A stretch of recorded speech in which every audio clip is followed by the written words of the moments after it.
Hey, we are back with another week of What Won This Week. We're a little short-staffed this week on What Won This Week. It is just myself and the ever delightful Eric Connor.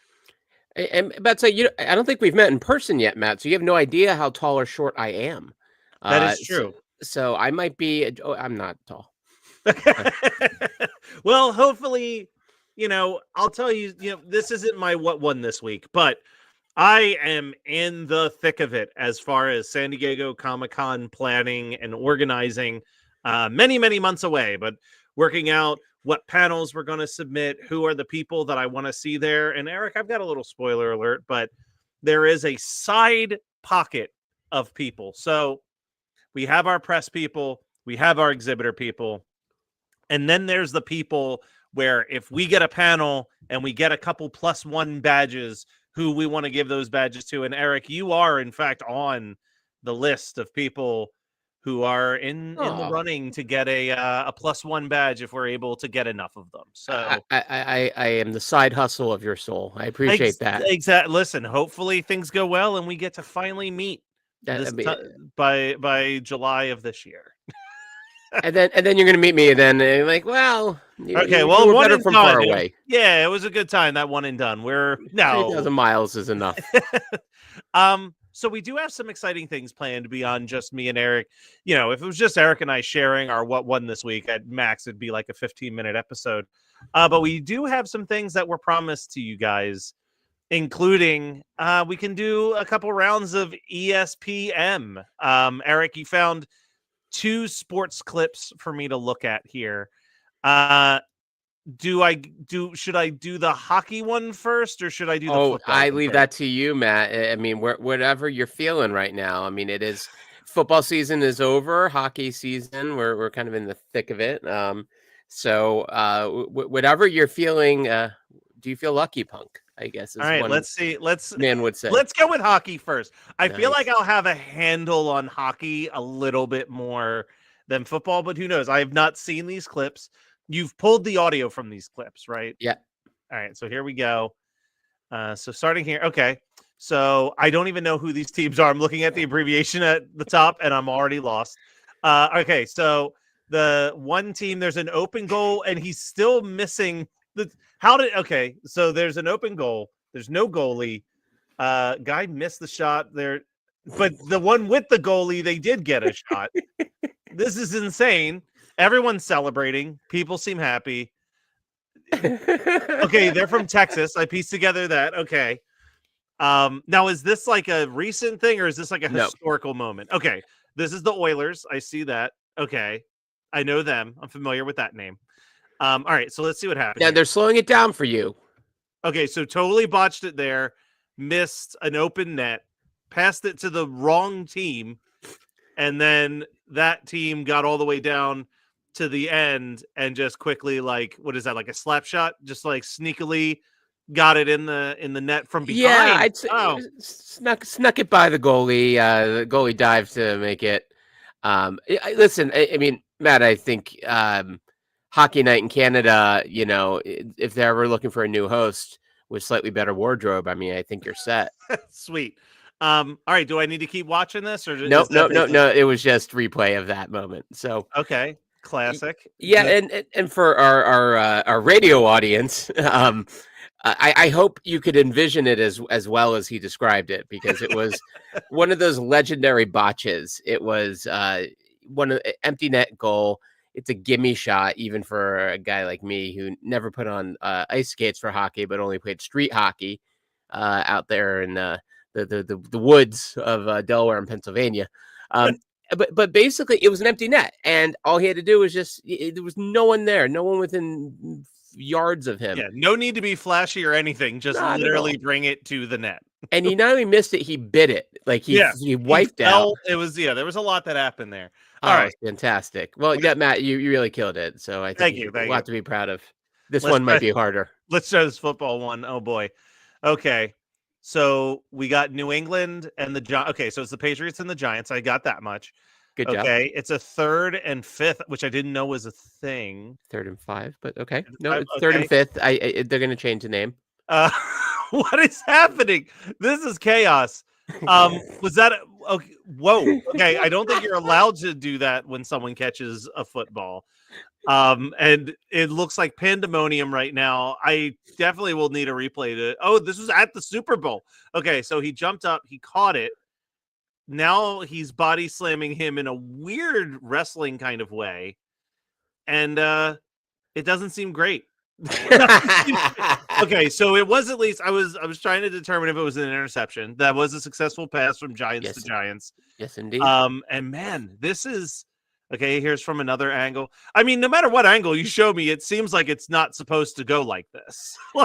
Not usually. This was the legendary end to the first Giants Patriots Super Bowl when Manning was in the grasp. They could have called the play.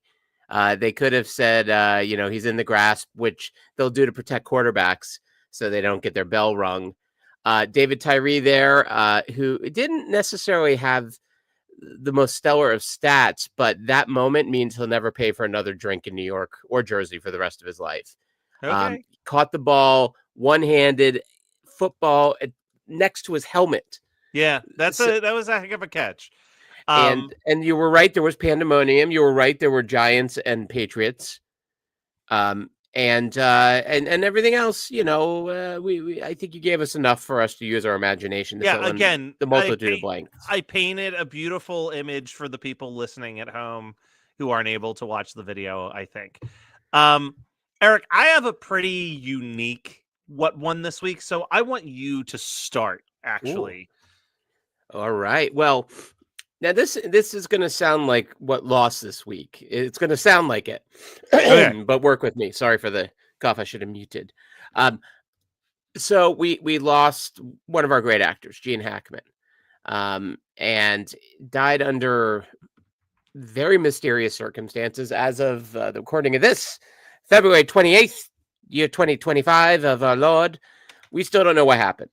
But what we do know is Gene Hackman for 50, 60 years gave us some of the most amazing performances. And a moment like this, we lose this man, and he lived to 94, 95. So a full life, to put it mildly, but also, a tragic end.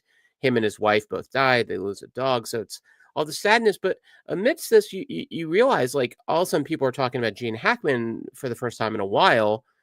And for those who are fans of cinema, like, you only have to look at The Conversation, which was somehow that movie Coppola did between Godfather 1 and 2. And already those two films make a career, no matter how many Golden Raspberry Awards you win, which we'll get into my other part of what won this weekend, but I'll give it back to you before that. But basically it's shining a spotlight right now, and living in LA, and I bet in Philadelphia and New York, it means they're going to show a bunch of these films. So I'm begging you, our radio or our YouTube audience or wherever you're watching or listening, go see some of his films on the biggest screen you possibly can, particularly some of his lesser known films. I've seen Superman more than once on the big screen. Love it every time. Love his Lex Luthor. But really, movies like The Conversation, or even ones that maybe, Mississippi Burning wasn't necessarily one of the best films he did, but it's one of his best performances. He was up for an Oscar for it. And you realize, like, this is a guy who always brought it. And different than other actors of his ilk, different than his old roommate, Dustin Hoffman. He doesn't necessarily change everything about him with every performance. He's not a chameleon. But he didn't need to be. Because when you are an animal as unique as Gene Hackman, it's like, no, the movie comes to you. And if you want to see him sort of shift and change a little bit, watch Royal Tenenbaums or Young Frankenstein, two of his comedies. And you realize, like, this is a guy who had so many skills and tools, and then quietly retired, and went off and started writing books. So hopefully the winning of this week is his legacy.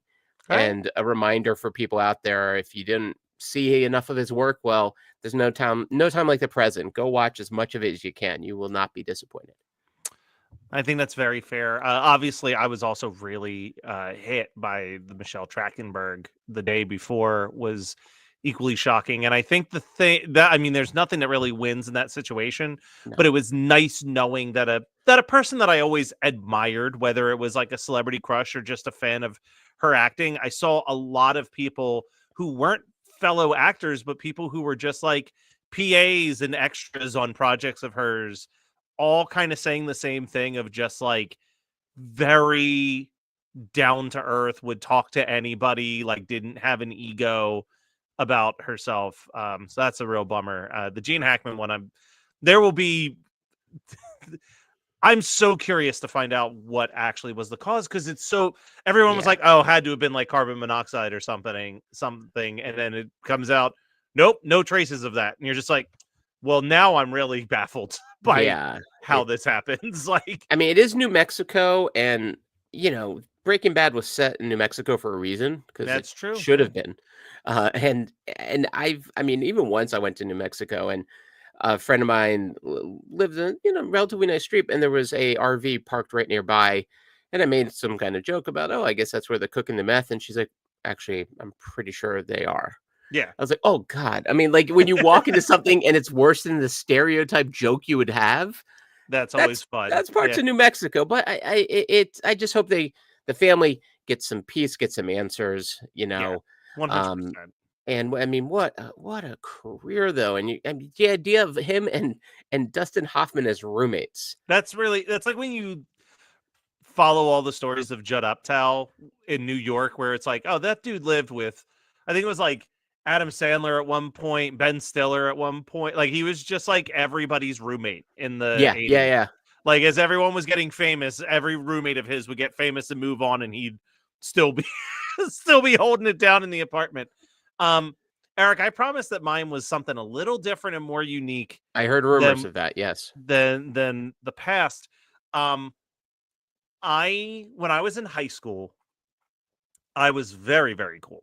And for 4 years, I was part of the TV studio at the high school. And it was honestly what made high school awesome. I loved it. I would come into school before the doors were officially unlocked. I had like a special key that would let me in because I had to like set up all the cameras and do the white balancing and everything for the morning announcements. We would stay after school and film what we called intros, and it would just be like these little sketches and these little concepts that like our team of 15 students would like craft and come up with. And I've always remained really good friends with the teacher at the time who ran the TV studio. And he used to make these memory tapes at the end of each year of like highlights of some of the best moments in high school. And I couldn't find my senior year tape. He found the DVD of it, and I went to his house to pick it up. And as I'm watching all these memories, I'm like chuckling and I'm laughing. But there was a 3-part series that we did that I had to film it off of my TV this morning to have something to show you guys. The guy who ran the TV studio would go like to flea markets and yard sales just looking for things that would be fun props for us. Mhm. And him and I bonded over our love of like Charlie Chaplin, Buster Keaton, the Marx Brothers. Like we loved that like black and white old timey style of comedy. So this was something that I co-produced with the teacher, and it's 3 short films. Sorry, when he went yard selling, he found little signs for like men's room, women's room, coat room. Like he just found these signs. Someone was selling a bundle of them for like $1. You know what I mean? Like that yard Yeah, sale stuff. We're like, this is junk. No one's gonna want it. And we shot these 3 shorts where we were trying to emulate the feeling of like a 1920s silent short comedy film. And I've uploaded it in here to play. So bear with nice. me for a minute, and then I want to talk a little bit about it. But I have to say, I am the star of all 3 of these shorts. I crafted the concept for most of these. Craft. I am so excited for you to I'm watch glad that's these, a Eric. quote. Actually, I'll explain later.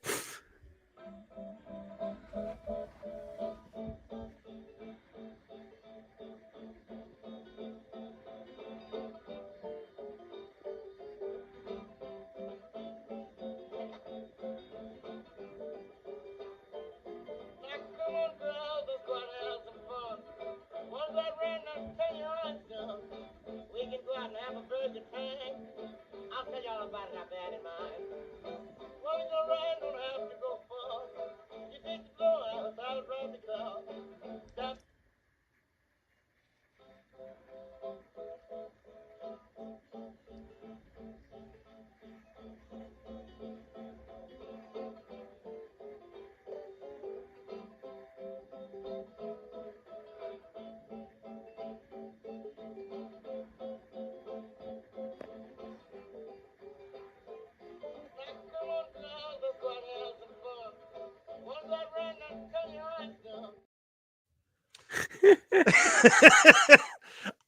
When I was watching those back last night with my girlfriend, I was like, as someone who grew up watching those shorts, I'm like, we kind of nailed it.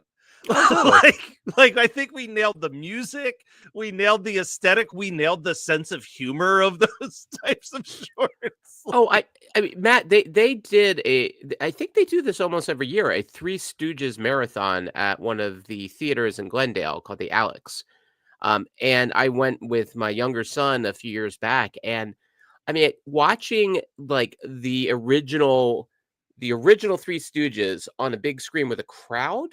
Oh yeah. Oh my God, it was like a whole other level. I mean, I grew up watching those. In fact, on they would show on, I think it was Channel 29, aka Fox 4 Yeah. in Philadelphia when I was really young. They would have all these great Three Stooges marathons. So My I grew brother up used to watching watch. that, yeah. There was literally, it was called Three Stooges University and was hosted by Leslie Nielsen. And he was a college professor teaching you the comedy of Three Stooges through like specific shorts that he would play. Christian Blatt in the comments saying that it tracks that Matt Kelly would excitedly go to school early every day and had his own key. Um, you know, I Expect nothing less. was a good kid that they could trust.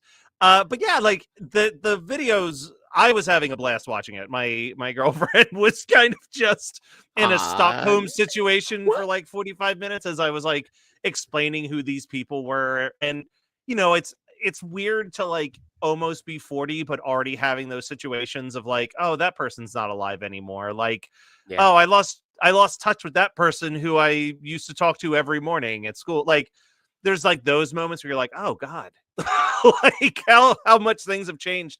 But those, like, when those three things came on specifically, I hurt myself. I was laughing so hard because it was such a joyful reminder of like being that age and being like overly confident and like, this is funny. Yeah. And I'm just gonna do it. And like, no one else will like this and no one else is going to care, but we're going to run it because it made like me, the teacher, and the two people who were in it laugh while we were shooting it, and just like going full speed ahead with that. And like some of the bits, like as I was watching it and I was watching some of these old intros that we did, I'm like, I need to get back to that 18-year-old confidence of just God, like, yeah. let's just do it. Like one of the bits in this video is from my friend Meg, who unfortunately has passed away since. And she was like, when she had an idea, it was always so out there. Mhm. And I don't even know what the origins of this was, but someone for a class project made a giant cardboard Frankenstein. like, and it was like 6 feet tall. And it was like, it was painted like Frankenstein. It had the word Frank written across his chest, and then it had like the doofiest face. Like it was, they worked so hard and then just like gave up halfway. But after they were done doing whatever they made it for, they just like left it in the school. They never picked it up, and it just was in this classroom for months and months and months. So Meg came up with this idea where she took the Frankenstein and stuck it in the library and shot this short where she's like walking through the library and bumps in to this giant Frankenstein statue and goes, "Oh, you seem new here." And she's like, "My name's Meg." "Oh, I can see you're a quiet type." "Well, that's okay. I'll show you around the school." And then it's like cue the like big love song, and it's like a montage of her like walking around with with this Frankenstein. But the part that killed me was the sincerity in some of it, where like then it cuts to, after all that, like a record scratches and it's her with like this guy and this other kid shows up and goes, "Hey, your girl's been hitting on the new kid." And she yells, "His name is Frank."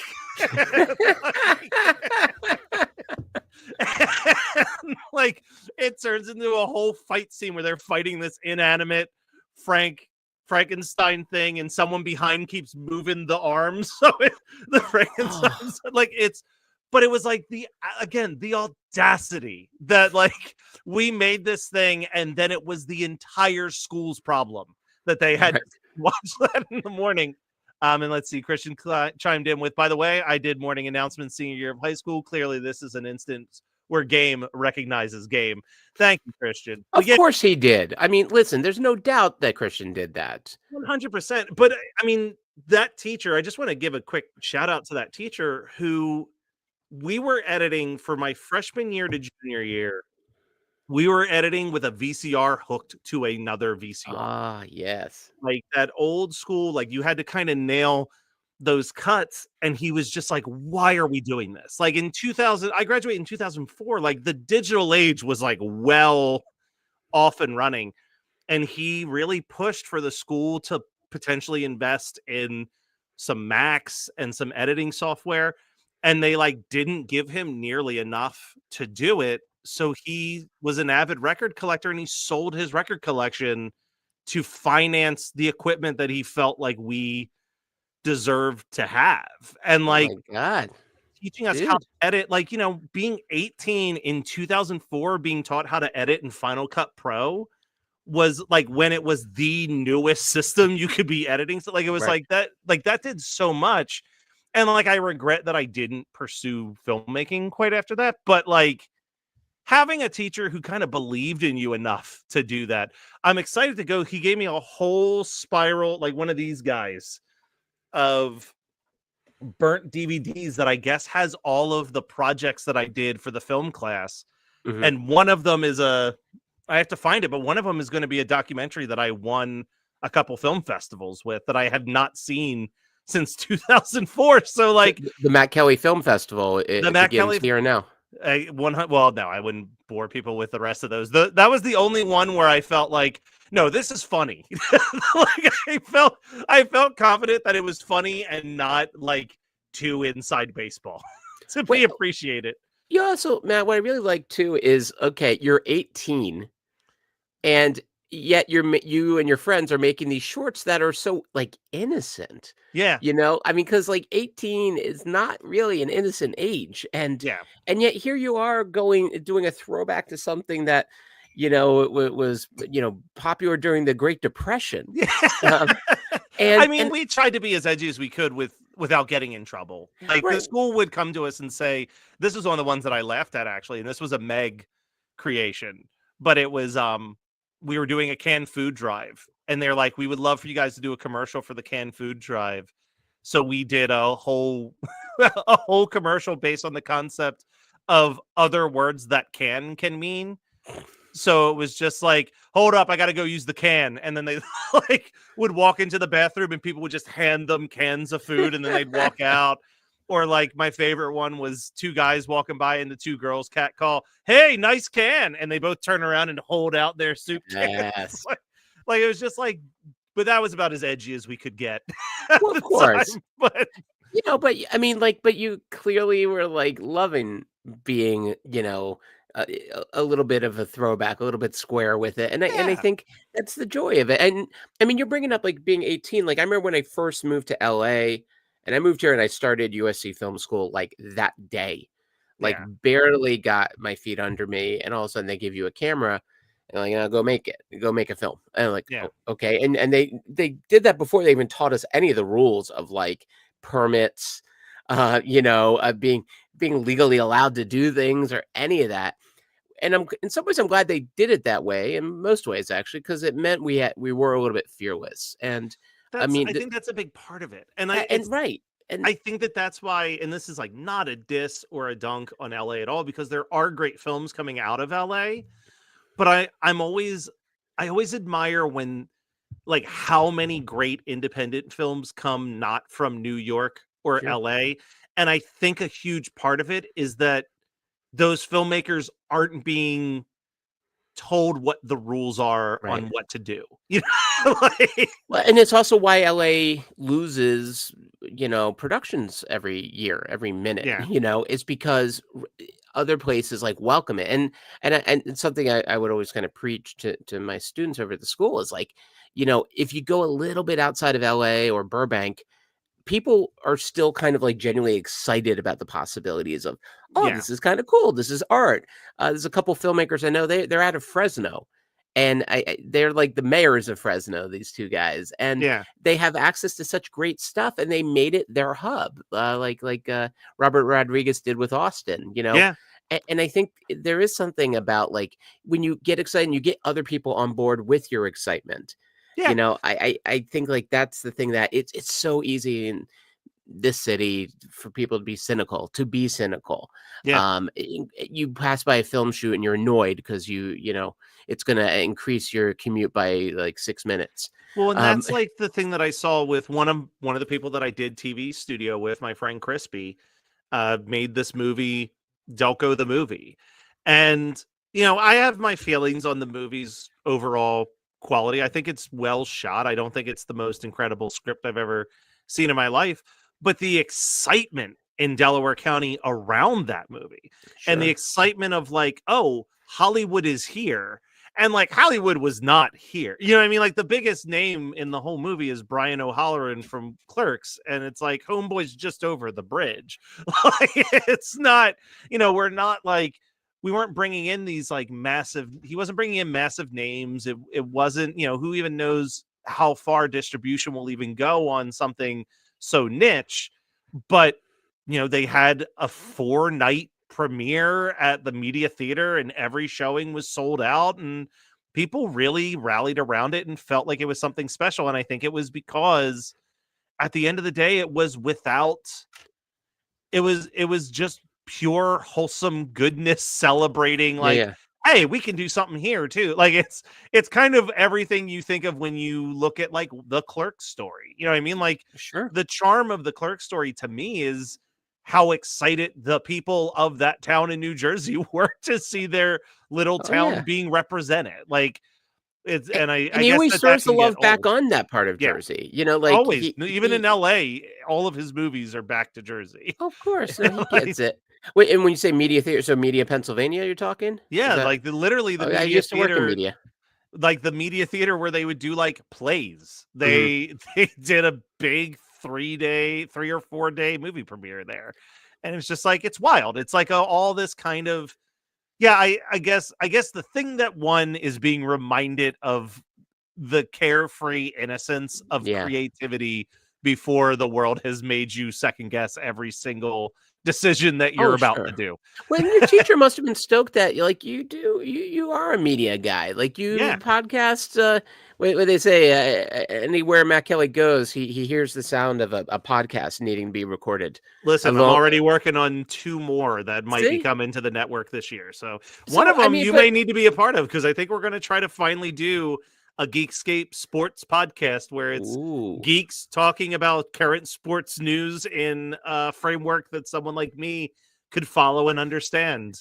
We make for you know for the sports impaired and the Matt Kellys of the world. Exactly. We Uh, need to know what the conversation is too, and if you can explain it to me in Star Wars terms, I'll be able to be like, "Oh, okay, they're the Darth Vaders."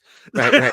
Like, Well, I guess Travis Kelce is sort of the Lando Calrissian of yeah. the story, you know, Well, with fewer that's cloaks. but like honestly, like one of my fondest. So for whatever reason, don't love. You know, I don't get that deep into sports, but like when the Winter Olympics roll around, it is like my favorite 2 weeks ever. Like I get so sucked into everything. And a big part of that was like watching figure skating with my friend Crystal, who grew up in Japan where like figure skating is like a very serious thing, and watching it with her as she's explaining to me like, oh, this person should have won 4 years ago and like it's been controversial that they did, like giving me those little pieces of backstory that me as a noob could be like, oh, well, that's who I want to cheer for now because I know more information than I would if I was watching this alone. I want to build like that version of a sports podcast Sure. where it's like come All in right. and learn just enough to be able to talk about it at a party and not feel completely alienated. Well, I mean, the good news in LA though, you would be fine. It's Yeah. a little harder in your part of the universe, Philadelphia. Philadelphia. Yeah, you got to know a certain amount, but in LA, it doesn't matter. No one here knows nothing. But open invite, I'm sure, between my place, Jonathan's place, Christian's place. You got lots of places you can crash for the Olympics. Yay, that's true. Now I'd rather watch on the TV. I'm The actually TV. bummed. I'm bummed that it's going to be at normal times when it's Yeah, in yeah, the yeah, United yeah. States, because there is something charming about being the night owl that's like up at 11 o'clock to see who won the sledding. Right. It's like- Well, whenever the World Cup comes around, where I teach is very international, and I know when there's either the Euro Cup or the World Cup because students will come in tired and angry because they got up at 3 a.m. to watch their team get shellacked and then potentially beaten by a team who's, one of his classmates is written for that team. So it's a fabulous time to teach. Everyone's just glassy eyed and mad. I love that. And that's a sweet spot for me as Well, a teacher. Well, Eric, before we wrap up, I think you implied that you may have had a second thing that won this week that you wanted to give a shout out to. In fact, hopefully you could see it reasonably. Okay. Hey, it's Yay. Francis Ford Coppola. Yeah, speaking of the Conversation, which, Coppola directed, so he just won at the Golden Raspberry Awards, which myself, Christian Blatt, we may or may not be voters for that organization. It's pretty covert. It's sort of like the Illuminati. Okay. But Coppola wins a Razzie, and along the lines of such dignitaries as Sandra Bullock, who did accept her award at one of the award shows I went to for the Razzies. She came Tom out. Green, I know, came out and Yeah. Oh yeah. Well, listen, accepted, that was a Tom Green peak. yeah. Like that was his pinnacle. Now, meanwhile, Miss Bullock 1 day later wins an Oscar. Yeah. For Best Actress, but she came out with a little red wagon filled with All About Steve on DVD, and she goes, "All right," and she was hysterical. She's like, "Who amongst you have actually seen this film?" And almost no one raised their hands. So, and yet you voted for me for Worst Actress. You didn't even see it. Well, here's what you're going to do now. You're going to watch this film, and if you still think I deserve it, I keep it. Otherwise, I'm coming back and I'm shoving it right up your ass. and it was like, if you didn't love her enough, then he's like, I mean, it was the coolest lady in the world. So I still have my copy of All About Steve, shrunk wrap. I haven't opened it yet. Waiting for a special occasion. I don't know what that will be, but that's what you're going to watch when Sandra Bullock unfortunately passes from this plane. Oh, you're going to be like, I guess I got to watch All About Steve in her memory. Oh, I hope I go just 5 minutes later so I don't have to live in a world without her. She's the best. But Coppola, I am thrilled to accept the Razzie Award. This is from his Instagram. In so many important categories for Megalopolis film, and for the distinctive honor of being nominated as the worst director, worst screenplay, and the worst picture at a time when so few have the courage to go against the prevailing trends of contemporary movie making. There is more, but I will spare you that. You could always go and read it on Instagram at Francis Ford Coppola. But the idea that, I mean, I saw him do a Q&A for this film, and his Q&A was not a Q&A. It was a lengthy, detailed discussion of how we can make the world a better place. That is what he talked about after we just watched his 3-hour opus. Yeah. And my son was so excited to go with me, and after about 20 minutes, he tapped out. Yeah. Like, can we go eat now, please? And I never saw my son look so tired and so hungry as that day. But I'll give Coppola credit. Like he used his own money. A lot of wine went into that film, I think, in both the producing and the writing and the directing. But he, to thine own self be true, he made the film he wanted to make, unencumbered by things like logic or taste. And God bless, like he's going out as he wants to go out. You know, his beloved wife passed away, I think it was last year. You know, he's not that young a man, so he only has so many more turns at bat. And why not swing at the ball in the dirt? You know, it'll come back up. Who knows? It was his 3 high school black and white silent film shorts. There it is. Right. It was. Have you watched Megalopolis yet, Matt? No. I like that you dismissed the question as well, as you should. Like, listen, I wanted to watch all of the Oscar movies for Best Picture. It's always a goal of mine. Now How that I how can't many have go you gotten through? whatever was available for streaming. So Okay. there's a lot that I haven't gotten to. And unfortunately, I hate to say it, the ones that were available in streaming weren't exactly the ones I was excited to watch in the first place. So like I still haven't seen The Substance yet. I still haven't seen Nickel Boys. Those were the ones I was excited to see. Mhm. Um but ask me if I watch Megalopolis. The answer would be the same if you asked me if I watched The Brutalist. Like, I have so many better things to do with 3 hours. And like the Brutalist could be the next Godfather or whatever, but 3.5 hours is a huge ask for a historical period piece that I know is going to make me feel bad. Like, Yeah, no, there's not a lot of laughs. Same with Conclave, I believe. Not, I haven't seen yeah, that one yet, Christian, but I did watch Conclave. It was fine. well, and Nora's one, I feel like I'm making a point of trying to see it this weekend because I think that's going to win, Yeah, and so I'd like to I at hope least know so. if I should be happy. Everyone that I know who's watched Anora has loved it. It was the number one movie on Screen Drafts films of 2024. Hmm. Um, we didn't get to do our Oscars predictions video last night. We just scheduling was a nightmare for everybody, so we called it.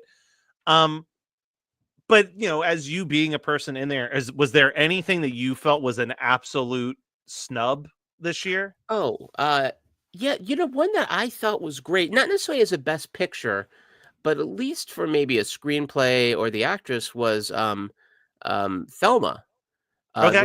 The one with June Squibb.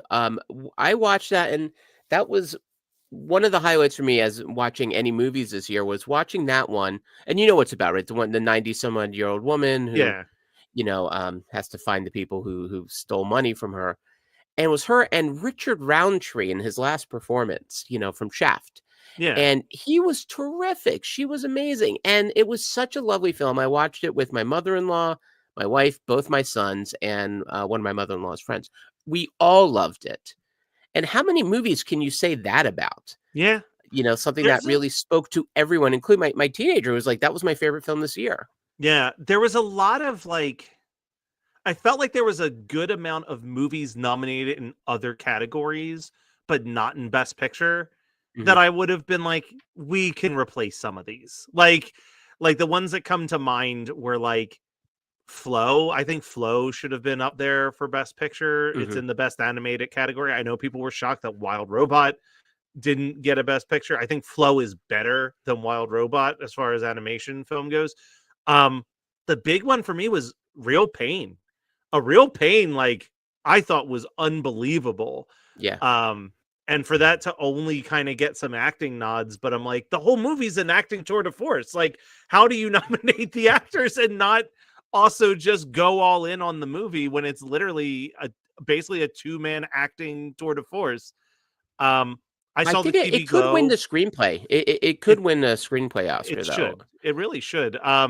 I saw the TV Glow. I was floored. Had no nominations whatsoever because it's such a unique movie. And I was also I haven't watched The Apprentice yet, but I mean, I thought that Sebastian Stan was so good in A Different Man Mhm. that I thought for sure. I almost feel like the Apprentice one is more just kind of making a political statement of nominating it over A Right, right, Different right. Man, because A Different Man is like harrowing. Like, I'm not sure if you've seen that one yet, but like that is a heavy, weird, smart, powerful movie. And I feel like I don't know. I'm interested to see all of them eventually. I'm sure a bunch of them are dropping on streaming after the Right, Oscars. right, right. I think Nora and Sing Sing are both dropping on streaming soon. So it's like I Yeah, they're want to just waiting finally for a see little those. bump. Yeah, and they'll get it. Like they'll absolutely get it. But I'm excited. I love the Oscars. I love that. I mean, I have a strong feeling that when we do this next Friday, we're all going to be talking about Conan O'Brien moments that won for this Oh, week. we're Like all hoping, though, Paul Rudd, Mac and will Me, will Liz he come Mickey. out and do Mac and Me? That is my prayer. That Everyone, is I hope so. I hope I pray for so peace good. and that, nothing else. Maybe the health of my kids and my wife. Um, but But that that's that below would be Mac and the Me at the Oscars. oh my god, as it deserves it, Yes. Well, and actually, even this week, like the award shows have a little bit of the sameness, but Kristen Bell's song about all the actors and their humble beginnings Yeah. went viral very quickly, deservedly so. Um, and it's kind of like nice whenever actors can kind of laugh at themselves a little bit and like look at what they did early with a smile and understanding. Like, yeah, you guys start somewhere. Yeah. But yeah, that was a really cute moment, and I mean, we'll see with the Oscars. I mean, it's an interesting batch because so many films no one has seen, Yeah. It's a and then Wicked weird. everyone saw. Yeah, it's a weird collection this year. And like a lot of them, it was like they got nominated, and I was like, what is this? Right. Like it was similar with the Golden Globes. I'm just like, usually, even if it's a movie I haven't seen, it's a movie I've heard chatter about. And this year Mhm. was a really weird one for that. Well, Eric, thank you so much as always. Course. And we'll be back every Friday at 4 p.m. talking about the things that won this week. So stay tuned for future episodes.